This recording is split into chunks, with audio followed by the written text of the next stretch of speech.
Assalamualaikum warahmatullahi wabarakatuh. Yang terhormat kepada dosen pengampu, Pak Dadan Soekardan SEMSI AKCA.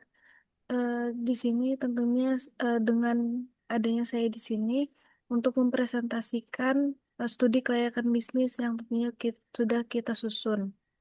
Sebelumnya perkenalkan, nama saya Brenda Fatimah Nur dengan NPM 2340102888. Lalu ada rekan saya. Perkenalkan, nama saya Rifani dengan NRP 234010233. Perkenalkan, saya Rizky Anissa dengan NPM 2340102400. Baik, di sini kami membawakan lokal coffee shop tentunya yang menjadi studi kelayakan bisnis kita. Tapi sebelum itu saya akan menjelaskan terlebih dahulu untuk benchmarknya sendiri, di mana kita membawakan PharmaServe sebagai benchmark kita, karena kita melihat apa ya, coffee shop yang sama, konsepnya sama kayak kita, dengan membawakan konsep family friendly tentunya, dan juga sangat worth it banget untuk kalangan anak muda dan lain sebagainya, karena tentunya di Parmasan sendiri mereka menghadirkan paket breakfast, di mana breakfast ini terdiri dari yang 3 set, 2 set, dan satuan gitu. Jadi bagi customer ataupun orang yang ingin menyicipi menu yang ada di Parmaserve eh, bisa lewat breakfast, karena breakfast juga porsinya sedikit, jadi mereka bisa mencicipi sedikit-sedikit dari menu yang ada di Parmaserve. Lalu Parmaserve sendiri dia bertempat di Jalan Patuha, Likar Selatan, yang ada di Kota Bandung. Dan juga Parmaserve sendiri kebetulan baru berdiri sekitar setengah tahun. Dia menyediakan banyak sekali makanan, terutama juga dia menyediakan ambience tempat yang sangat estetik tentunya, dan juga sangat hmm, sangat uh, adem dan tidak berisik gitu, karena tidak terlalu dekat dengan jalan raya, jalan yang tentunya banyak sekali lalu lalang mobil dan motor. Namun di Parma Service sendiri dekat dengan seperti sekolah maupun universitas yang ada di dekat sana. Lalu PharmaServe sendiri dia menyediakannya bukan hanya sekedar kopi, namun juga non-kopi. Lalu juga ada uh, makanan ringan, lalu makanan untuk lunch ataupun brunch, ataupun untuk makan dinner ataupun malam. Seperti itu. Lalu di PharmaServe sendiri dia tempatnya lumayan cukup luas. Lalu ada musola dan juga toilet, dan tempat parkir yang lumayan cukup sih. Cuman emang tidak terlalu begitu luas sekali, dan juga eh, tidak terlalu banyak sekali fasilitas yang memenuhi untuk customer seperti colokan dan lain sebagainya. Nah, lalu selanjutnya untuk local coffee shop sendiri. Nah, local coffee shop sendiri makanya hadir tentunya sebagai bentuk pengembangan dan juga penyempurnaan dari konsep PharmaServe, di mana melalui banyak sekali proses maupun evaluasi serta pengalaman operasional sebelumnya, tim manajemen melihat perlunya pembaruan identitas usaha tentunya agar lebih selaras dengan kebutuhan konsumen masa kini, agar tentunya arah pertumbuhan bisnis kedepannya bisa lebih maju. Nah, lalu nama lokal tersendiri dipilih tentunya untuk mempresentasikan makna tempat maupun ruangan yang mencerminkan filosofi usaha ini sebagai tempat persinggahan tentunya yang nyaman, hangat, dan juga terbuka untuk siapa saja. Berbeda dengan pendekatan yang awal, masih fokus tentunya pada sajian dan juga estetika tempat. Nah, loka ini tentunya dirancang dengan orientasi yang lebih luas dan juga menggabungkan elemen fungsional, gaya hidup, dan juga produktivitas dalam satu ruangan coffee shop yang tetap estetik, namun lebih adaptif terhadap kebutuhan konsumen. Nah, khususnya pekerja dan juga mahasiswa. Nah, loka ini tentunya bertujuan untuk menjadi brand coffee shop lokal yang kuat dan juga siap tumbuh lebih luas dan tidak hanya sebagai tempat jual beli kopi, namun juga sebagai ruang pengalaman sosial yang bermakna untuk konsumennya.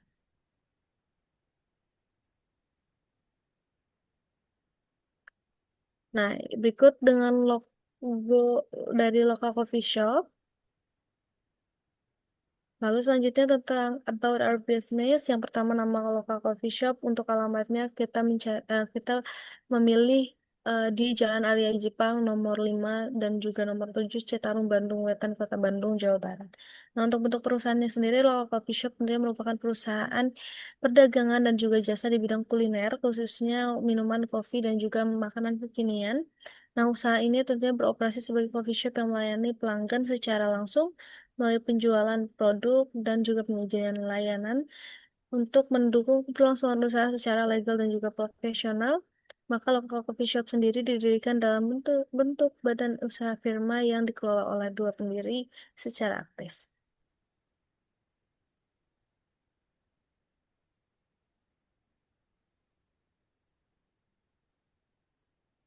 Nah, lalu selanjutnya ada bidang usaha di mana local coffee shop ini bergerak dalam bidang food and beverage, khususnya pada penyediaan minuman, kopi, serta makanan berat yang berkualitas.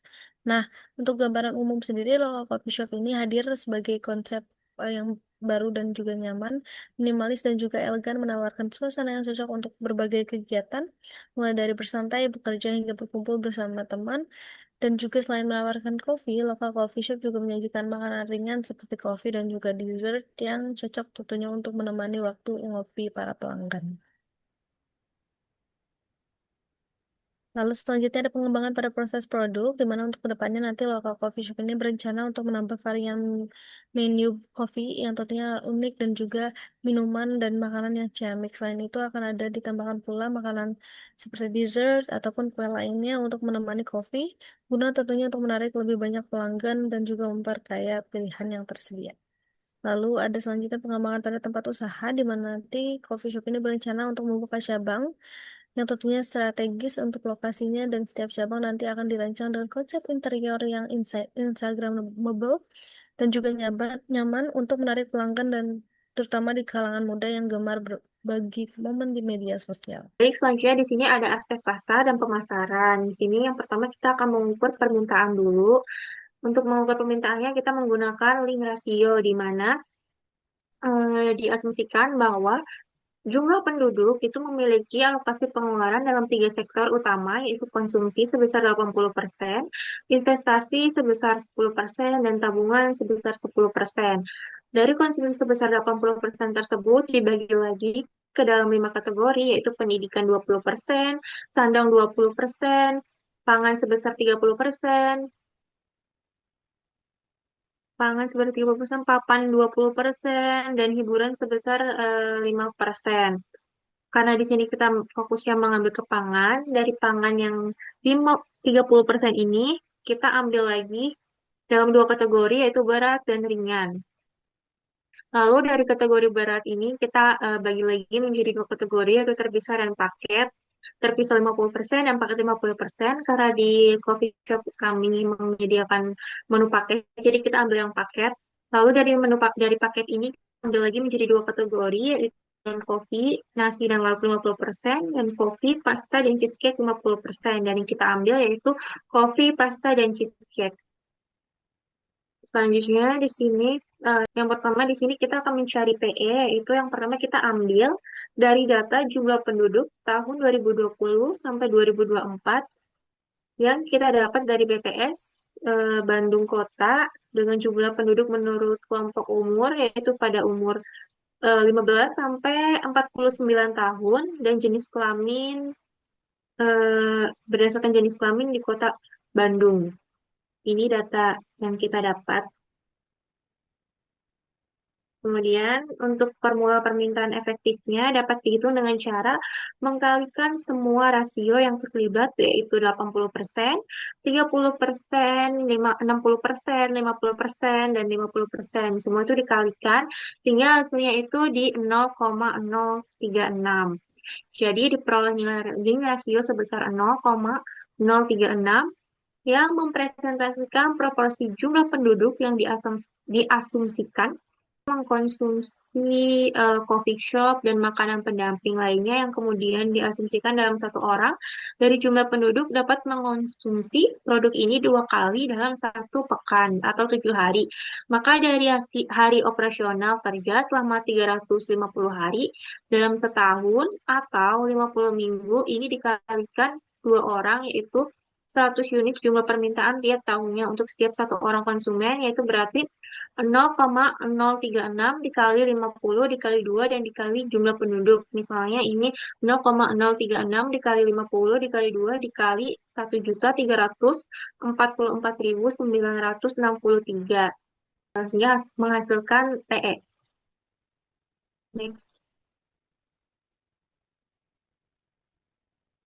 Nah, selanjutnya ada peramalan permintaan. Di sini PE-nya kita ambil dari permintaan efektif sebelumnya. Di sini ada X, di mana X itu kita dapat dari pendapatan per kapita.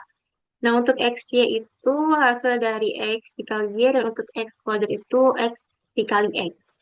Nah, sehingga hasil akhirnya untuk PE itu di angka 24 juta 238.310. Untuk dari hasil X itu di angka 661.226.984. Untuk hasil dari X-nya sendiri yaitu di 3 kuadriliun 296 triliun 492 juta 998.430. Untuk di X kuadratnya itu di angka 88.977.274.984.982.500. Lalu selanjutnya kita masukkan ke rumus yang ada di sini, yaitu Y sama dengan A tambah BX. Dari yang pertama kita menghitung B terlebih dahulu, yaitu dengan N itu tahun, berarti di sini 5, terus dikali sigma XY dikurangi sigma X, dikali sigma Y dibagi N, dikali sigma X kuadrat, dikurangi sigma X kuadrat. Sehingga hasil akhirnya itu di angka, untuk B itu di angka 0,00071.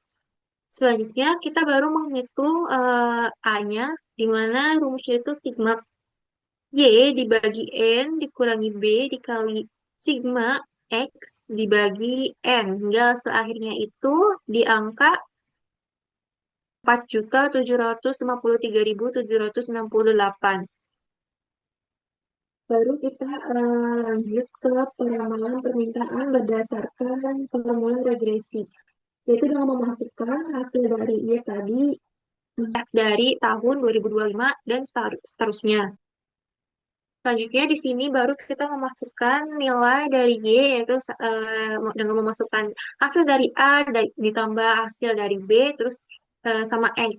Nah, seperti di sini dilihat bahwa peramalan permintaan efektif berdasarkan formula regresi yaitu Y 2025 sama dengan 4.753.768 ditambah 0,00071 dan dikali 133.336.958. Nah, ini tuh kita dapat dari X-nya X yang ada di tahun 2025 sampai 2029.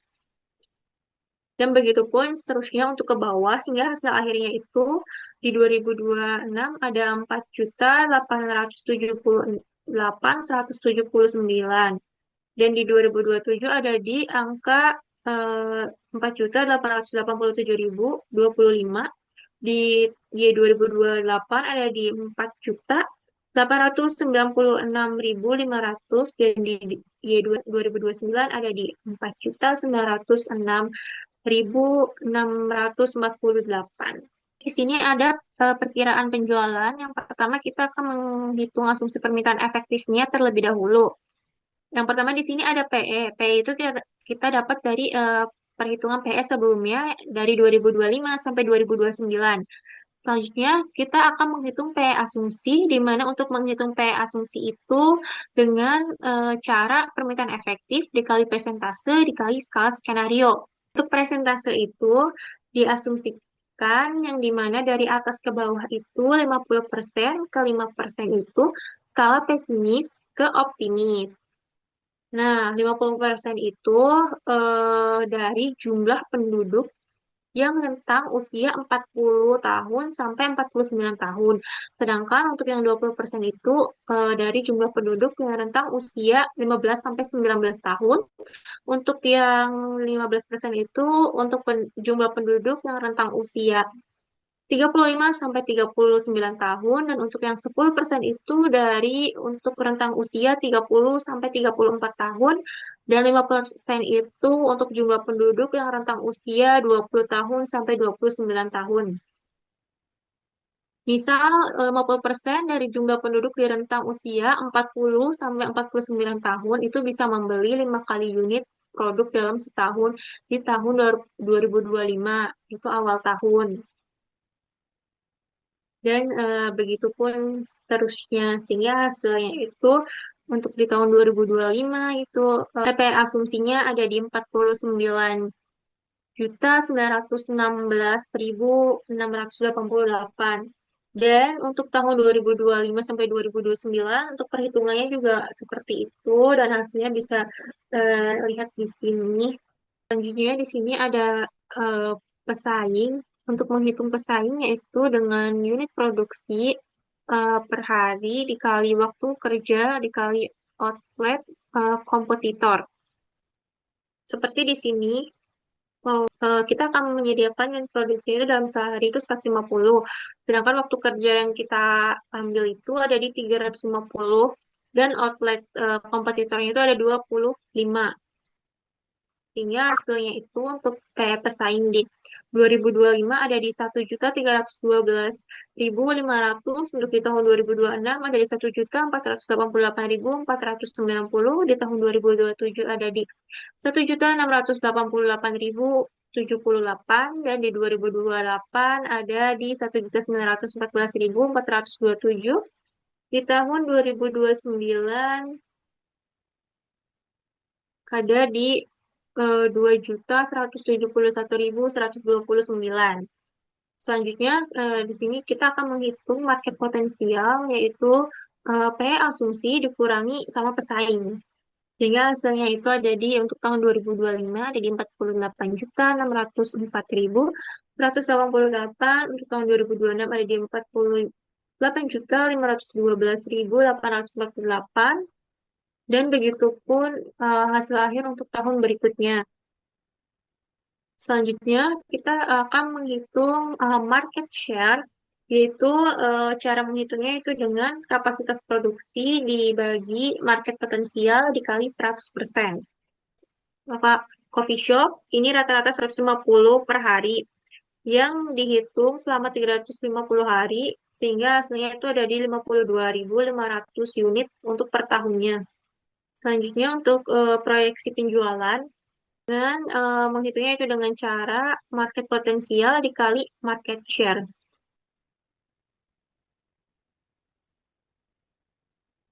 Sehingga hasilnya ada di 2025 ada di 52.493, dan tahun 2026 ada di 52.500, dan begitu pun untuk tahun berikutnya.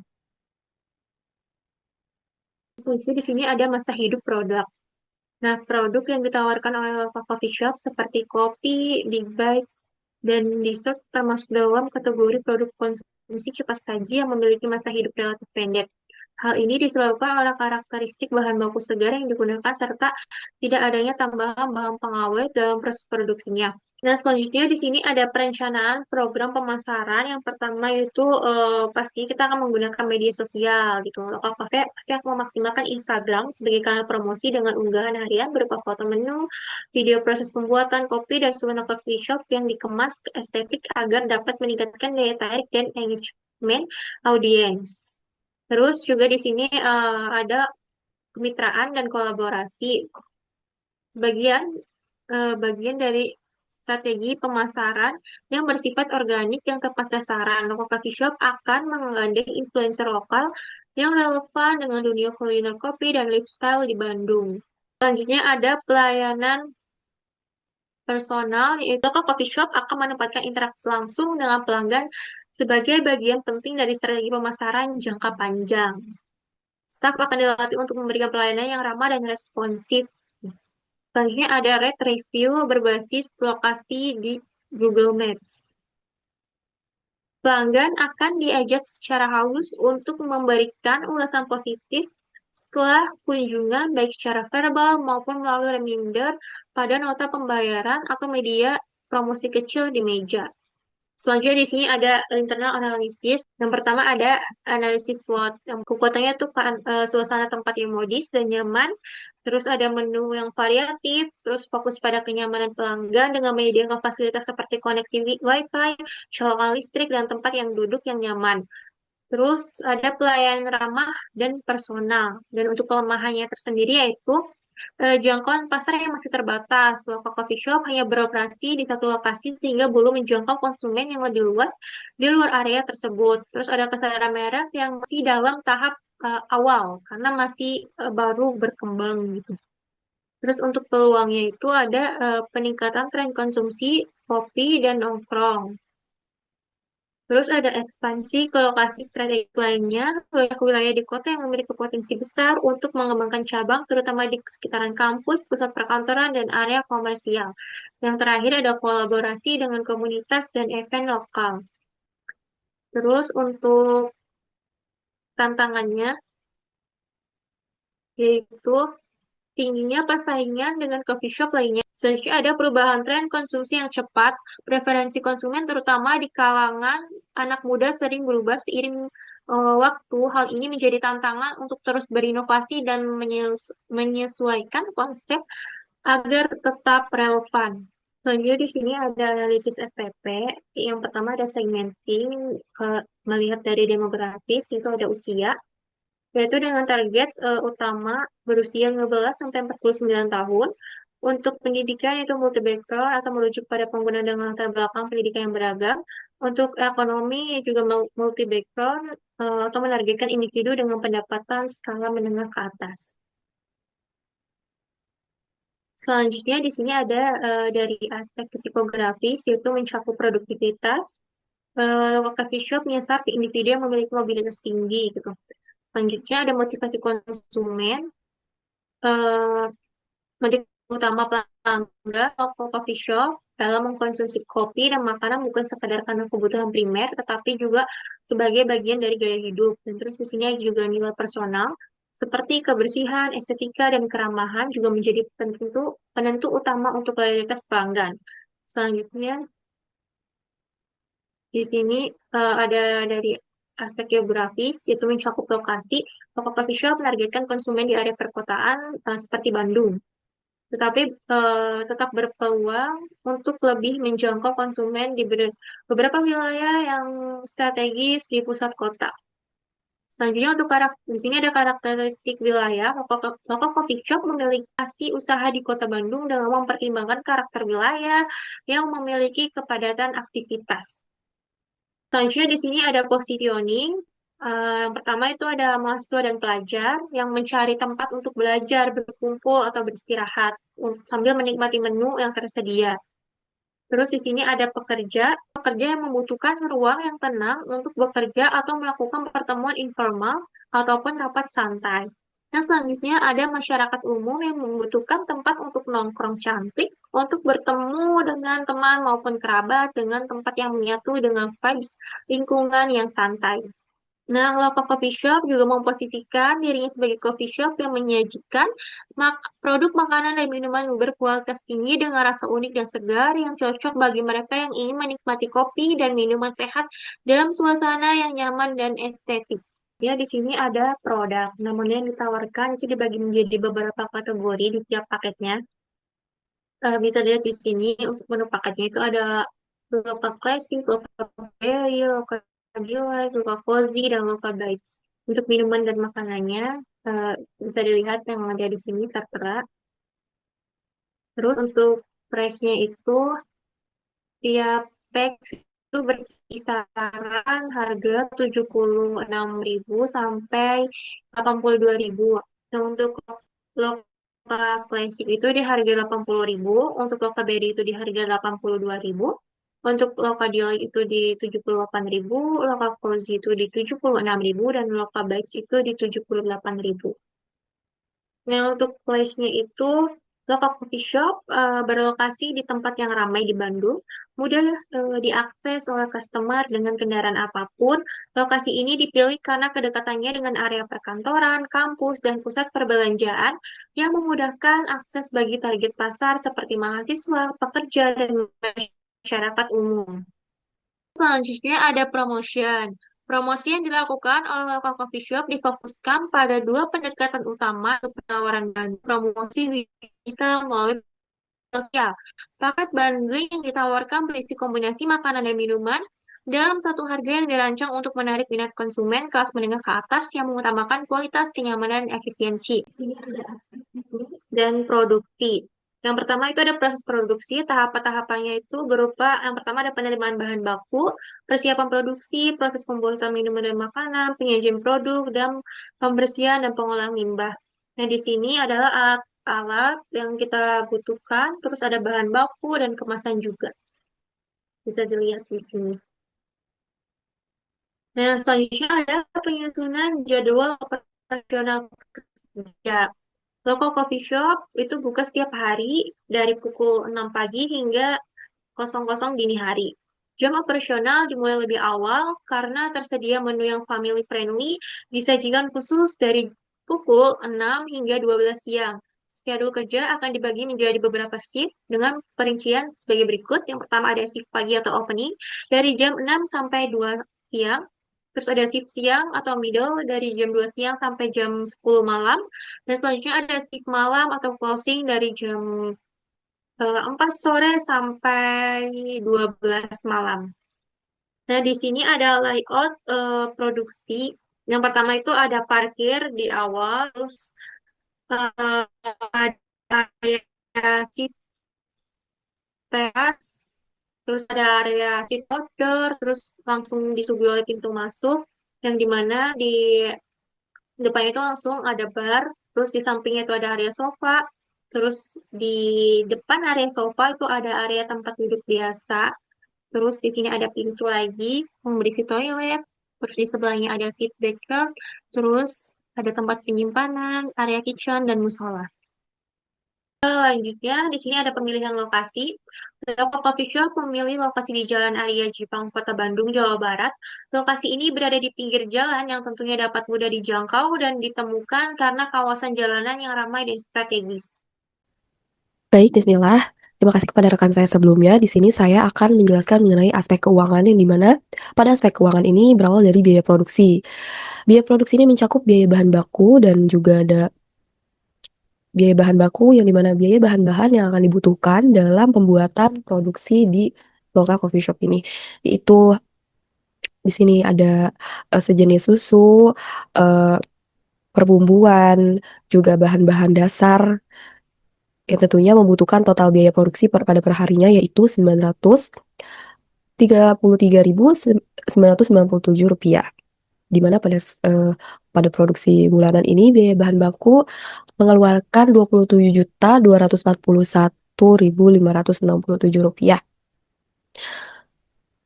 yang kemudian pada per tahunnya yaitu membutuhkan Rp326.898.800. Nah, pada biaya produksi di sini juga ada aktiva berwujud, yaitu seperti di sini mesin-mesin yang tentunya memiliki usia ekonomis yang berbeda-beda dan juga nilai residu yang berbeda.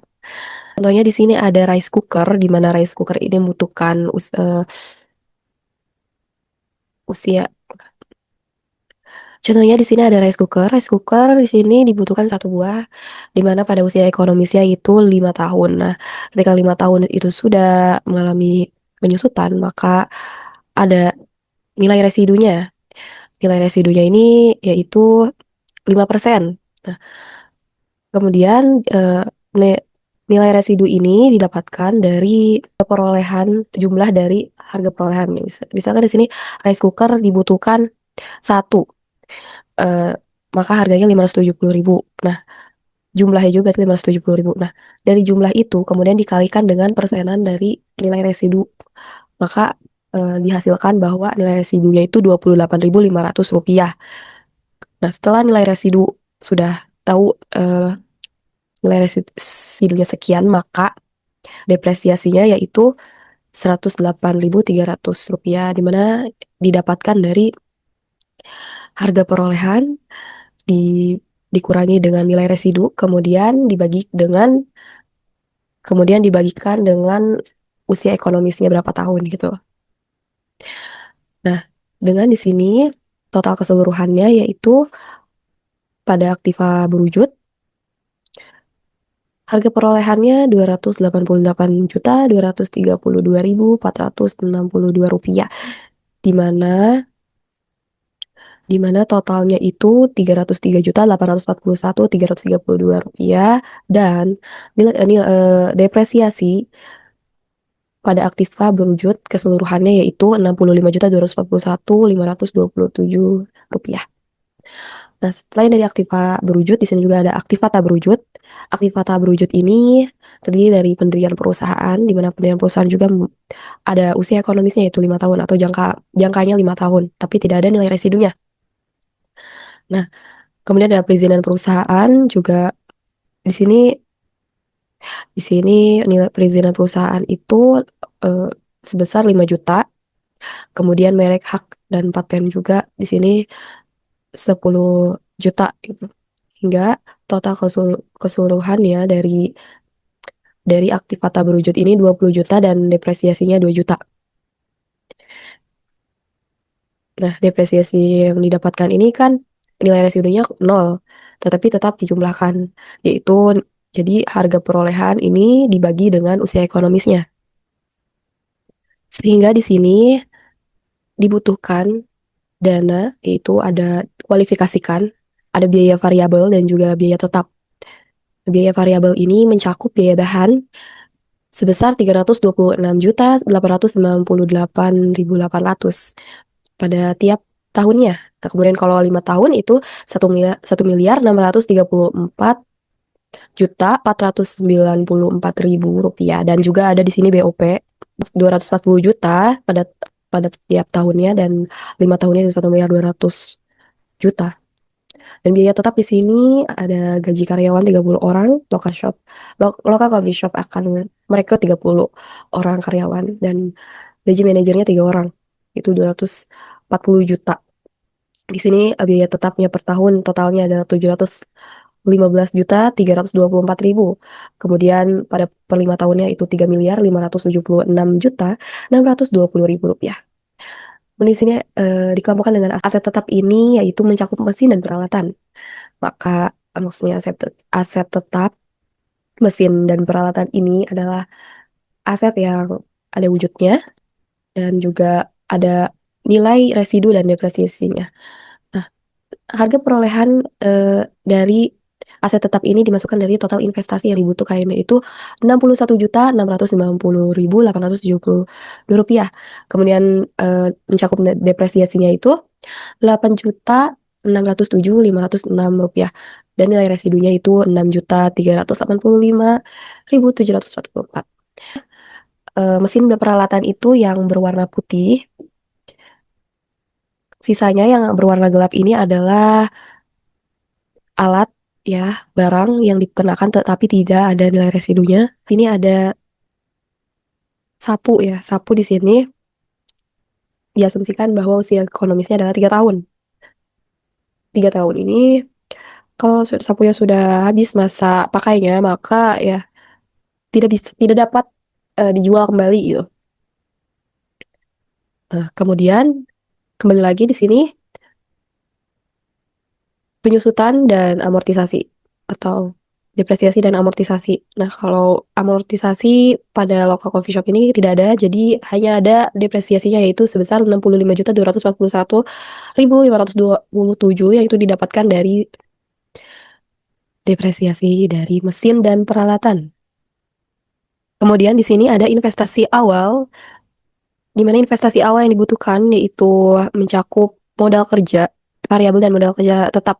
Nah, modal kerja variabel 2.834.494.000 rupiah itu dari biaya variabel. Biaya variabel eh, pada jumlahan dari 5 tahunnya.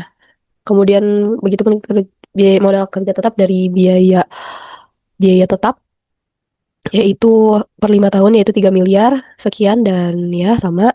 Kemudian investasi yang dibutuhkannya 61.690.872 rupiah itu di sini. Eh, ya. Kemudian dijumlahkanlah hasilnya 6 miliar 472.804.872 rupiah. Nah, sehingga penyusutan investasi per tahunnya itu 1.294.564.974 rupiah itu didapatkan dari jumlah investasi awal dibagi dengan 5 yaitu 5 tahun.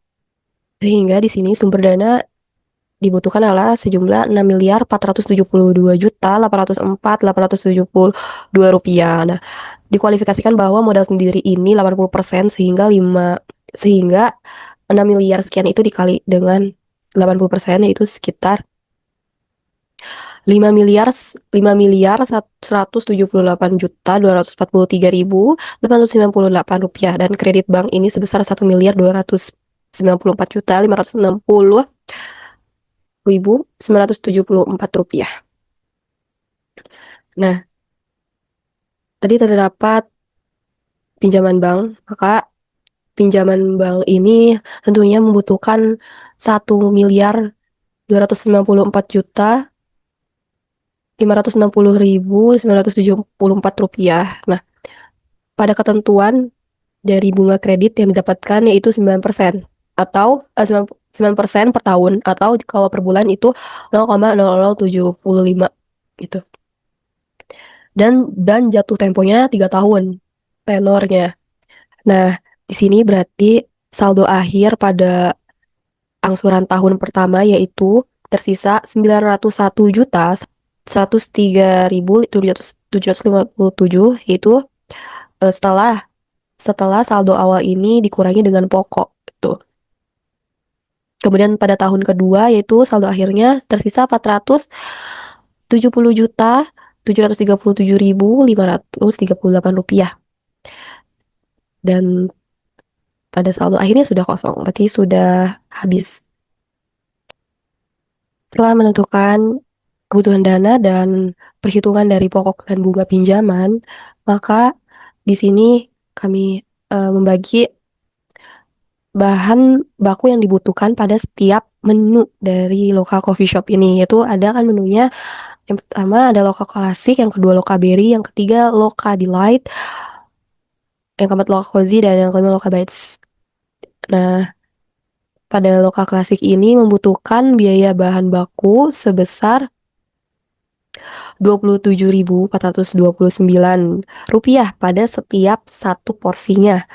Dan itu eh, ditambahkan dengan BOP-nya itu biaya overhead per variabelnya itu 4.000 didapatkan Rp4.571. BOP variabel itu kan 240 juta rupiah. Nah, kalau BOP variabel per unitnya didapatkan dari 240 juta itu dibagi dengan unit produksi normalnya, yaitu unit produksi normalnya itu seperti yang sudah disampaikan oleh teman saya, rekan saya pada bab pemasaran, itu kapasitas produksi pada tiap tahunnya itu menghasilkan 52.500 unit. Dibagi dengan unit yang diproduksi, maka hasilnya adalah Rp4.571. Dimasukkan dengan eh, perhitungan HPP, yaitu totalnya jadi 32.000. Nah, di sini jadi 80.000 itu karena kami mengambil keuntungan 60% dari kebutuhan biaya bahan baku dan juga BOP. Sehingga satu menunya itu membutuhkan 80.000 rupiah pada Loka Klasik ya. Kalau Loka Berry itu 82.000 dan ketiga Loka Delight itu jadi harga produk itu 78.000. Empat, Loka Cozy itu 76.000 dan Loka Bites ini harga produknya 78.000.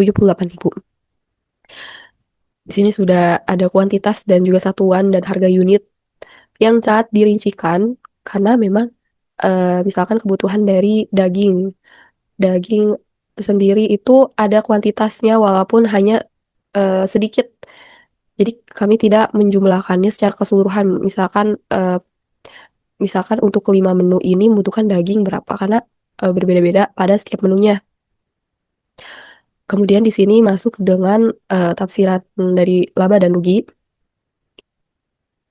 Nah, di sini ada perhitungan dari penjualan, di mana didapatkan dari sebelumnya menghitung dari per menunya terlebih dahulu, dikualifikasikan dari harga produk, unit penjualan, dan penjualannya.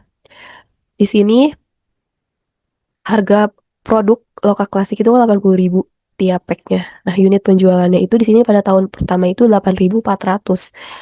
Maksudnya di sini adalah presentasenya berbeda-beda.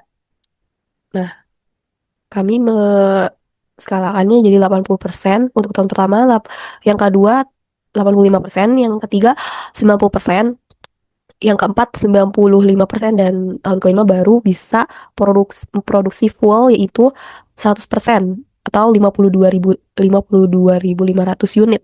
Dan pada tahun pertama itu 42.000, di mana 42.000 ini harus dibagi dengan 5 produk.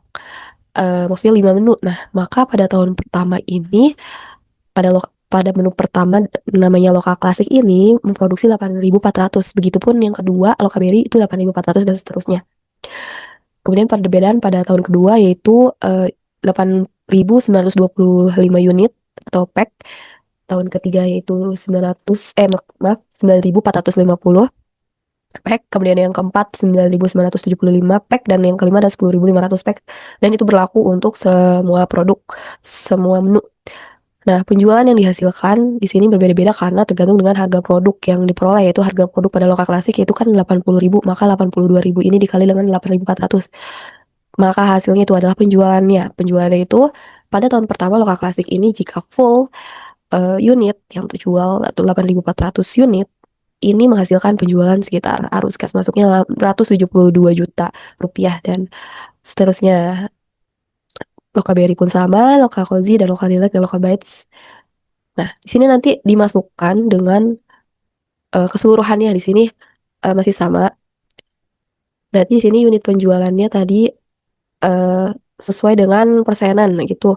52.000 berarti dikalikan dengan 80%, maka hasilnya adalah 42.000. Nah, kalau 52.000 dikali 85% adalah 44.625 dan seterusnya.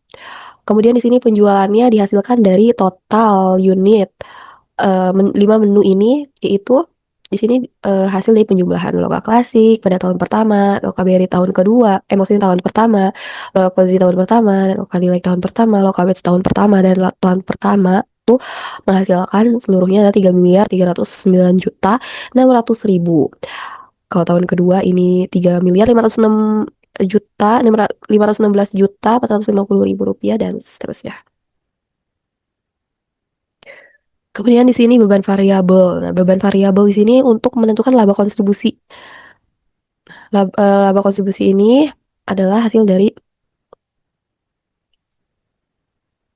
jumlah biaya variabel ini dikurangi di ya laba kontribusi ini adalah penjumlahan dari biaya variabel itu sendiri.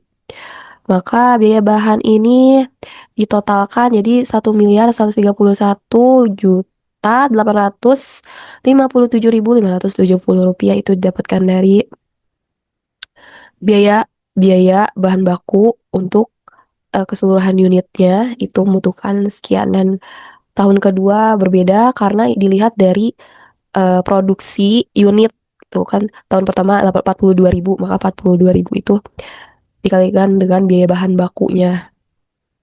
Nah, Kemudian di sini maksudnya beban tetap jumlah biaya tetap itu 780.565.527 rupiah.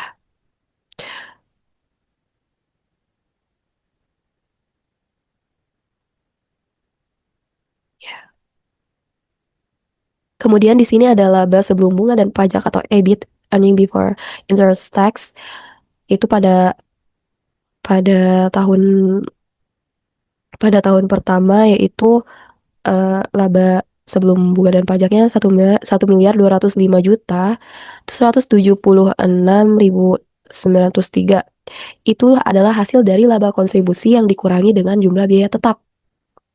Begitupun dengan seterusnya. Dan kemudian di sini adalah bunga, ada bunga. Bunga adalah hasil dari yang sebelumnya sudah dijabarkan, yaitu di sini berarti bunganya pada tahun pertama adalah 100.543.097 rupiah, maka dimasukkan dengan di sini karena 3 tahun tenornya, maka hanya sampai 3 tahun dan sisanya tidak ada. Kemudian di sini laba sebelum pajak atau earning before tax. Nah, sudah laba ini dikurangi bunga, maka itu adalah laba sebelum pajaknya. Nah, 1.104.633.806 itu didapatkan dari laba sebelum pajak dikurangi bunga. Dan kemudian pajak di sini dikenakan pajak 0,5, di mana pajak 0,5% ini dikenakan dari sesuai ketentuan yang berlaku, yaitu jika tidak lebih dari 4 miliar maka dikenakan dengan 0,5%. Maka di sini dikalikan dengan pajaknya, yaitu laba sebelum pajak dikalikan dengan 0,5%, hasilnya adalah 5.523.169 rupiah. Maka itu adalah pajak pada tahun pertama, dan kemudian tahun seterusnya berbeda. Kemudian laba setelah pajak atau earning after tax itu didapatkan dari laba sebelum pajak yang sudah dikurangi dengan pajaknya, yaitu pada tahun pertama di sini laba bersihnya adalah 1.990.110.636 rupiah. Nah, setelah laba rugi di sini sudah diproyeksikan, maka dimasukkan dengan ARR atau average rate of return. Ini untuk mengetahui persenan dari investasi yang akan didapatkan itu berapa persen gitu. Maka di sini didapatkan dari average rata-rata dari laba setelah pajak, kemudian dibagi dengan investmentnya itu berapa, kemudian dibagi dua ini karena kami maksudnya hanya ada modal sendiri dan pinjaman bank, itu jadi 2 kemudian dikali 100. Nah, hasilnya di sini adalah rata-rata dari laba setelah pajak di sini, kemudian dibagi dengan investasinya, yaitu berarti hasilnya 43,53%. Yang dimana di sini itu berarti layak. Baik, di sini selanjutnya akan menentukan arus kas masuk dan keluar yang nantinya akan menentukan NPV dan juga PI, PP dan seterusnya. Maka di sini arus kas masuk pertama yaitu dari penjualan tahun pertama, yaitu mendapatkan 3.309.600 rupiah, dan tahun kedua adalah 3.516.450.000 rupiah, dan tahun ketiga adalah 3.723.300 rupiah, dan tahun keempat adalah 3.910.150.000 rupiah, dan tahun kelima adalah 4.130.000.000 rupiah. Itu didapatkan dari penjualan yang sebelumnya sudah ditafsirkan pada badan rugi. Di sini. Ini.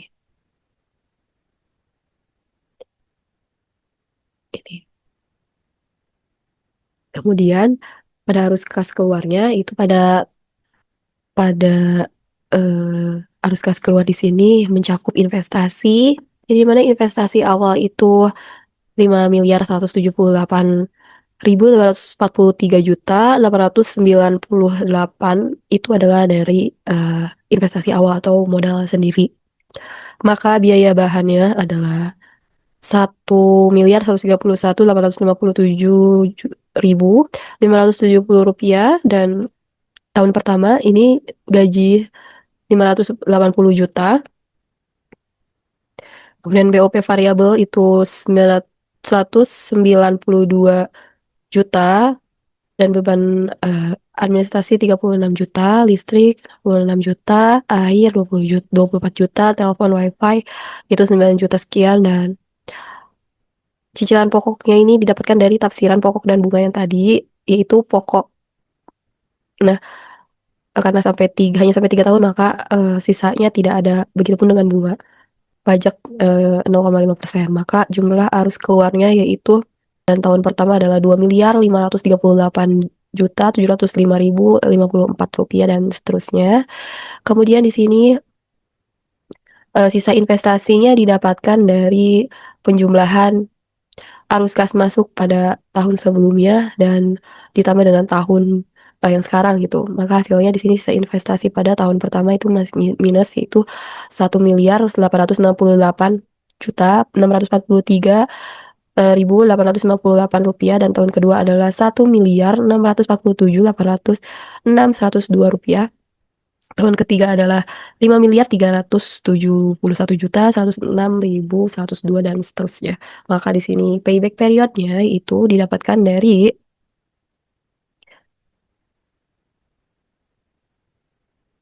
investasi awal dibagi dengan arus kas tahun ke-1.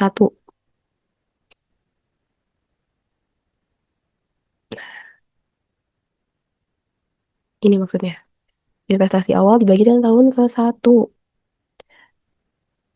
Maka di sini sisa investasi pada tahun pertama itu minus Rp1.868.868.000 juta.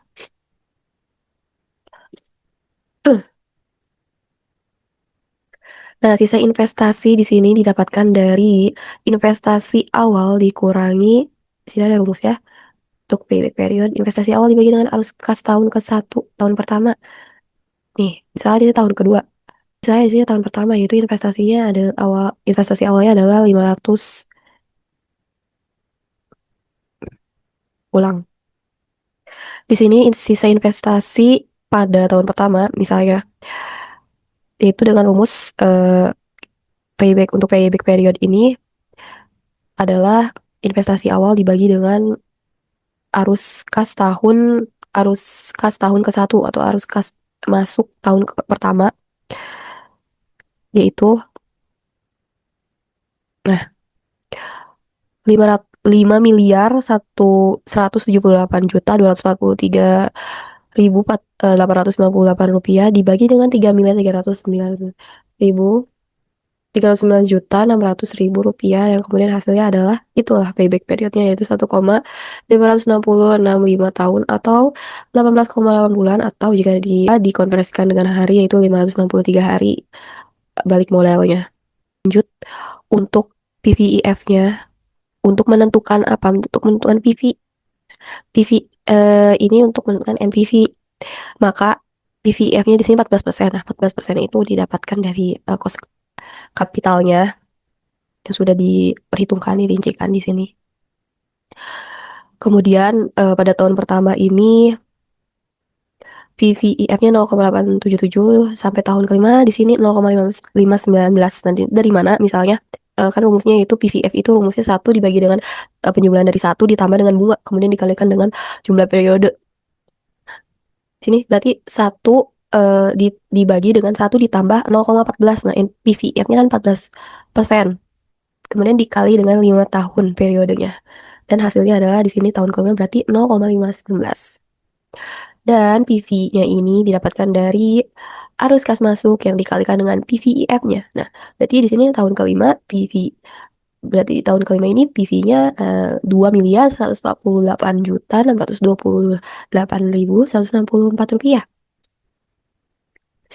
Nah, setelah semua sudah ada PV-nya, maka NPV-nya adalah total keseluruhan dari PV, yaitu 7.419.422.000. Nah, di sini PI-nya ini PI-nya ini dari hasil PV tahun pertama sampai tahun kelima. Kemudian dibagi dengan PV eh, awal gitu. Maka hasilnya adalah 2,4433. Nih, kemudian di sini untuk menentukan IRR, maka melihat dari NPV yang menghasilkan negatif pertama dan NPV positif yang masih positif pertama gitu, yang masih positif setelah NPV negatif muncul. Di sini didapatkan bahwa formulanya itu masukin dulu PVIF sama PV-nya pada tiap tahunnya, kemudian persentasenya beda. Kalau di sini kan PV untuk PVF 14%. Kalau di sini 10% dicoba aja sampai negatif. Di sini 10% masih positif. Maka pada 70% yang sudah negatif, maka itu adalah untuk perumusan IRR-nya. Perumusan IRR-nya ini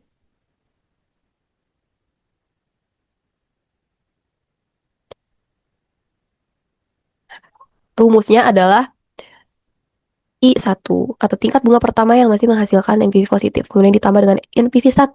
NPV 1 NPV pada I1, kemudian dibagi dengan NPV 1 dikurangi dengan NPV 2. Lalu dikali dengan hasil dari pengurangan dari I2 atau tingkat bunga kedua yang sudah menghasilkan NPV negatif dikurangi dengan I1.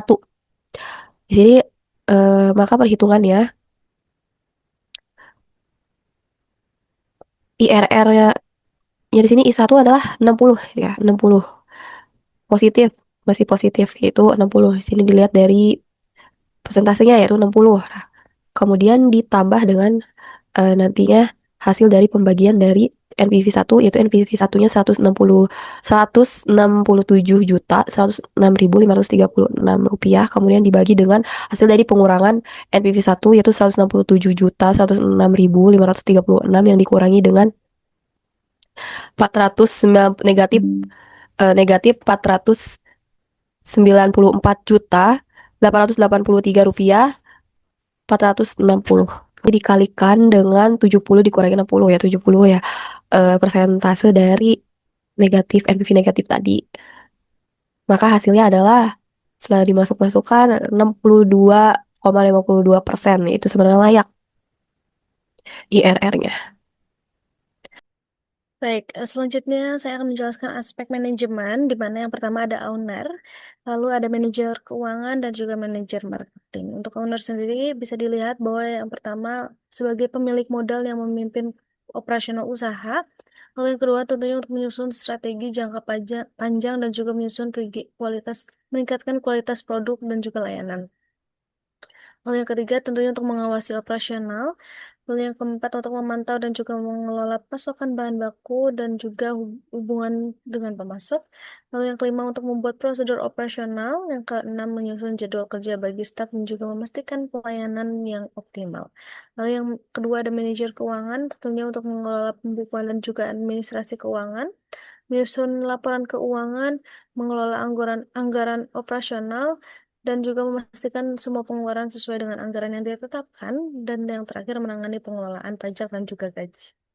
Lalu yang selanjutnya ada manajer ke marketing, di mana tentunya untuk mengambil foto dan juga video berkualitas, mengedit foto dan video digunakan untuk media sosial, merencanakan dan juga melaksanakan kampanye pemasaran, lalu berkolaborasi dengan influencer ataupun KOL, Key of Leader, atau media lokal tentunya untuk meningkatkan visibilitas dan juga brand awareness. Lalu yang kelima untuk mengoptimalkan strategi pemasaran. Lalu yang keenam untuk mengelola akun meningkatkan engagement. Lalu yang ketujuh memberi interaksi tentunya dengan via online. Lalu menulis caption menarik dan juga deskriptif untuk postingan di media sosial. Lalu selanjutnya ada chef tentunya untuk menyiapkan dan juga menyajikan sesuai pesanan, memasak makanan dan juga menu, mengatur alat peralatan masak, menjaga kebersihan area kerja dan juga peralatan dapur, lalu membantu dan juga melihat pengelolaan stok bahan baku makanan serta memastikan kesegaran bahan, lalu yang terakhir memberikan informasi kepada pelanggan mengenai menu.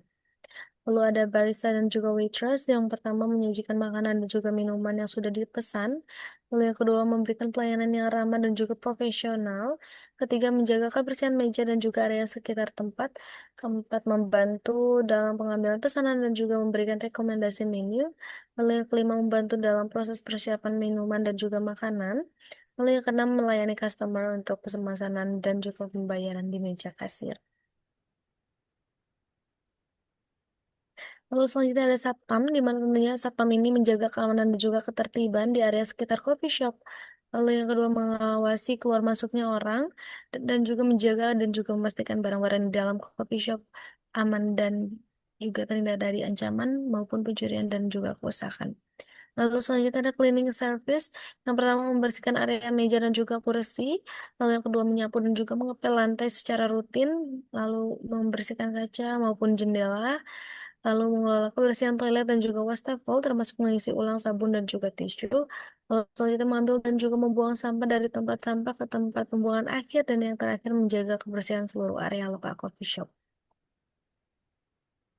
Nah, selanjutnya ada kualifikasi chef, di mana yang pertama kita melihat aspek usia dari 20 hingga 40, pendidikan lulusan tata boga, tentunya sekolah memasak, memiliki sertifikasi pelatihan khusus. Lalu pengalaman minimal 1 tahun di bidang F&B maupun kuliner, menguasai teknik dan juga dasar memasak seperti roti dan juga dessert, lalu sikapnya telaten, cekatan dan juga mampu bekerja di bawah tekanan dan juga teliti maupun fokus pada detail saat mempersiapkan makanan dan juga berpenampilan rapi dan bersih. Lalu selanjutnya ada kualifikasi kasir, waitress maupun barista dan melihat aspeknya 20, usianya 20 hingga 35 tahun. Untuk pendidikan sendiri, kita memberikan SMA maupun SMK sederajat tentang sistem memiliki pengetahuan dasar tentang sistem kasir dan juga pembukuan, lalu kemampuan membuat kopi, mampu berkomunikasi dengan baik, ramah, dan juga sopan santun, teliti, jujur, dan juga dapat dipercaya, sikap mampu mengelola transaksi dengan akurat, responsif, dan juga mampu beradaptasi dengan cepat di lingkungan kerja yang dinamis. Lalu selanjutnya ada kualifikasi marketing, aspek usianya 18 hingga 35 tahun, pendidikannya SMA hingga SMK sederajat, mampu menguasai aplikasi editing foto dan juga video, kreatif, inovatif, dan juga memiliki kemampuan untuk mengikuti perkembangan tren, sikap aktif, responsif, dan juga ramah. Lalu selanjutnya ada kualifikasi dari Satpam, tentunya melihat aspeknya 20 hingga 40 tahun, siap bekerja dengan sistem shift dan juga menjaga keamanan selama jam operasional, berbadan besar dan juga bertenaga lebih, sikap, sigap, ramah, dan juga responsif. Lalu selanjutnya ada kualifikasi cleaning service, usianya 20 hingga 40 tahun, siap bekerja dengan sistem shift dan juga memenuhi job desk staf kebersihan, untuk sikapnya pasti sigap, cekatan, dan juga responsif. Selanjutnya di sini ada aspek hukum. Nah, usaha coffee shop ini didirikan oleh dua orang pendiri yang memiliki visi dan semangat yang sama dalam mengembangkan bisnis minuman kopi kekinian. Nah, kedua pendiri ini bertindak sebagai sekutu aktif yang memiliki wewenang penuh dalam menjalankan usaha. Selanjutnya, ada jaminan atas dana yang berasal dari pinjam. Apabila lokal coffee shop membutuhkan pinjaman untuk mengembangkan usaha, dana tersebut akan dijamin menggunakan aset fisik dari usaha seperti mesin kopi, peralatan, dapur, atau properti yang digunakan dalam operasional usaha. Jaminan tersebut akan memberikan rasa kepada pemberi pinjaman bahwa dana yang dipinjamkan akan dijaga dengan baik. Selanjutnya di sini ada legalitas yang diperlukan. Yang pertama ada surat izin usaha perdagangan. Yang kedua ada tanda daftar perusahaan. Yang ketiga ada nomor pokok wajib pajak. Yang keempat ada sertifikasi halal. Baik di sini pada aspek ekonomi dan sosial, tentunya local coffee shop ini pengaruhnya terhadap pembangunan negara adalah berpartisipasi mendukung gitu dalam perekonomian negara pada PPN atau pajak penambahan nilai yang kemudian nanti akan disetorkan juga dengan pajak penghasilan yang tentunya akan dipotong gitu dari customer yang mengunjungi local coffee shop ini. Kemudian penambahan kesempatan kerja. Nah, dengan adanya outlet yang semakin banyak, tentunya akan menambah lapangan kerja membantu operasional harian juga seperti barista, koki, pelayan kasir, dan staf pendukung lainnya. Kemudian pengaruh local coffee shop ini terhadap industri lain itu salah satunya menjadi supplier, maksudnya mengambil dari supplier makanan dan minuman yang menjadi pemasok utama untuk coffee shop ini. Dan juga pengaruh local coffee shop terhadap lingkungan sekitar adalah sebagai usaha yang berbasis di industri F&B atau kuliner, usaha ini, tentunya tidak akan menambah polusi atau kerusakan lingkungan. Nah, proyek ini berfokus pada penggunaan bahan-bahan yang ramah lingkungan serta menjalankan kegiatan usaha dengan mematuhi aturan yang ada. Nah, kesimpulan dari, berdasarkan perhitungan yang sudah dilakukan dan semoga ini tidak jauh dari perkiraan. Nah, local coffee shop ini ARR-nya menyentuh 43,53% yang berarti lebih besar dari biaya modal. Kemudian pada payback periodnya atau PPY-nya ini, nyentuh 18,8 bulan atau akan kembali modalnya 563 hari dalam waktu, eee sekian itu tentunya ini layak untuk dilakukan. Kemudian NPV-nya adalah sebesar 7.419.422.000 yang tentunya ini bernilai positif atau lebih dari nol. Hal ini menunjukkan bahwa investasi tersebut juga layak digunakan untuk dilakukan dan kemudian profitability index itu, sebesar 2,433 yang artinya lebih dari satu. Hal ini menunjukkan, layak. Kemudian internal rate of return atau IRR-nya itu 62,52% yang berarti lebih dari biaya modal. Hal ini menunjukkan bahwa investasi tersebut layak untuk dilakukan. Baik, itu dia presentasi studi kelayakan bisnis dengan membawakan market coffee shop Loka. Mohon maaf tentunya sebelumnya mohon maaf apabila banyak kekurangan. Sekian dari kelompok kami. Wassalamualaikum warahmatullahi wabarakatuh. Waalaikumsalam.